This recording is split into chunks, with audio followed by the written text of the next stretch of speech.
Sir ನಮ್ಮ ಹತ್ರ 9 ರೂಪಾಯಿಂದ ಮಾರ್ಷ್ಮೆಲ್ಲೋ ಸ್ಟಿಕ್ ಶುರು ಆಗುತ್ತೆ.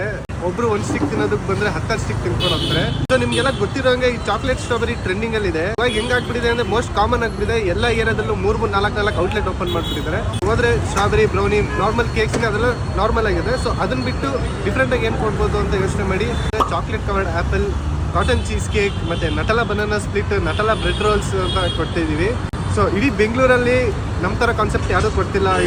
ಚಾಕ್ಲೇಟ್ ಬೇಸ್ ಏನಿದೆ, ಫ್ರೂಟ್ಸ್ ಆಗಲಿ, ಕೇಕ್ಸ್ ಆಗಲಿ, ಅದು ನಾರ್ಮಲ್ ಇದೆ. ಅದ್ರ ಹೊರತಾಗಿ ನಾನು ಹೇಳಿದ್ದೀವ ಈ ಲಿಸ್ಟ್ ಇದೆಯಲ್ಲ, ಅದನ್ನ ಇಡೀ ಬೆಂಗಳೂರಲ್ಲಿ ಯಾರು ಕೊಡ್ತಾ ಇಲ್ಲ. ಟೇಸ್ಟ್ ಕ್ವಾಲಿಟಿ ಬಗ್ಗೆ ಹೇಳ್ಬೇಕು ಅಂದ್ರೆ ಬೇರೆಯವ್ರಕಿನ್ನ ನಾವು ಒಂದು ಸ್ಟೆಪ್ ಮುಂದೆನೇ ಇದ್ದೀವಿ ಅಂತಾನೆ ಹೇಳ್ತೀನಿ. ಏನಕ್ಕಪ್ಪ ಅಂದ್ರೆ ನಾವು ಯೂಸ್ ಮಾಡೋದು ಇಂಪೋರ್ಟೆಡ್ ಬೆಲ್ಜಿಯಂ ಚಾಕ್ಲೇಟ್ನ ಮೆಲ್ಟ್ ಮಾಡೋದು. ಸೊ ಹಾಗೆ ನಮ್ಮ ಹತ್ರ ಇರೋ ಪ್ರತಿಯೊಂದು ಐಟಮ್ಸ್ ಕೂಡ ಎಗ್ಲೆಸ್. ಕೇಕ್ಸ್ ಆಗಿರಲಿ, ಮಾರ್ಷ್ಮೆಲ್ಲೋಸ್ ಆಗಿರಲಿ, ಎವ್ರಿಥಿಂಗ್ ಇಸ್ ಎಗ್ಲೆಸ್. ಸರ್ ಇನ್ನೊಂದೇನೆಂದರೆ, ಈಗ ಈ ಚಾಕ್ಲೇಟ್ ಬೇಸ್ಡ್ ಡೆಸರ್ಟ್ ಶಾಪ್ ಎಲ್ಲ ಟ್ರೆಂಡಿಂಗಲ್ಲಿ ಇರೋದ್ರಿಂದ ತುಂಬ ಜನ ನಾವು ಶುರು ಮಾಡ್ಬೋದು, ಈಸಿಯಾಗಿದೆ ಅಂತ ಎಲ್ಲರೂ ಶುರು ಮಾಡ್ತಿದ್ದಾರೆ. ಸೊ ಅವ್ರಿಗೆ ನಾನು ಏನು ಹೇಳೋದಕ್ಕೆ ಇಷ್ಟಪಡ್ತೀನಿ ಅಂದರೆ, ಚಿಕ್ಕ ಮಕ್ಕಳು ನಿಮ್ಮ ಹತ್ರ ಟೇಸ್ಟ್ ನೋಡೋದಕ್ಕಂತ ಬರ್ತಾರೆ. ಸೊ ಆದಷ್ಟು ಒಳ್ಳೆ ಕ್ವಾಲಿಟಿ ಚಾಕ್ಲೇಟ್ಸ್ನ ಯೂಸ್ ಮಾಡಿ. ಆ ವೈಟ್ ಪ್ಯಾಕೆಟ್ ಚಾಕ್ಲೇಟ್ಸ್ನೆಲ್ಲ ಬಿಟ್ಟು ಬೇರೆ ಒಳ್ಳೆ ಬೆಲ್ಜಿಯಂ ಚಾಕ್ಲೇಟ್ಸ್ ಆಗಿರಲಿ ಅಥವಾ 50 to 80% ಕೋಕೋ ಬಟರ್ ಇರೋ ಚಾಕ್ಲೇಟ್ಸ್ನ ಯೂಸ್ ಮಾಡಿ ಚಾಕ್ಲೇಟ್ಗಿರೋ ಮರ್ಯಾದೆನ ಉಳಿಸಿ ಅಂತ ಕೇಳ್ಕೊಡ್ತೀನಿ. ಸರ್ ನಮ್ಮ ಶಾಪ್ ಹೆಸರು ಚಾಕ್ಲೇಟ್ ಕಾಂಪೌಂಡ್ ಅಂತ. ಇದಿರೋದು ಬಸವನಗುಡಿ, ಗಾಂಧಿ ಬಜಾರ್, ಬ್ಯಾಂಕ್ ಆಫ್ ಬರೋಡಾ, ಪೂರ್ವಿಕಾ ಆಪೋಸಿಟಲ್ಲೇ ಇರೋದು. ನೀವು ಒಂದ್ಸಲ ಬಂದು ಟ್ರೈ ಮಾಡಿ, ನೀವು ಅಡಿಕ್ಟ್ ಆಗೋದಂತೂ ಖಂಡಿತ.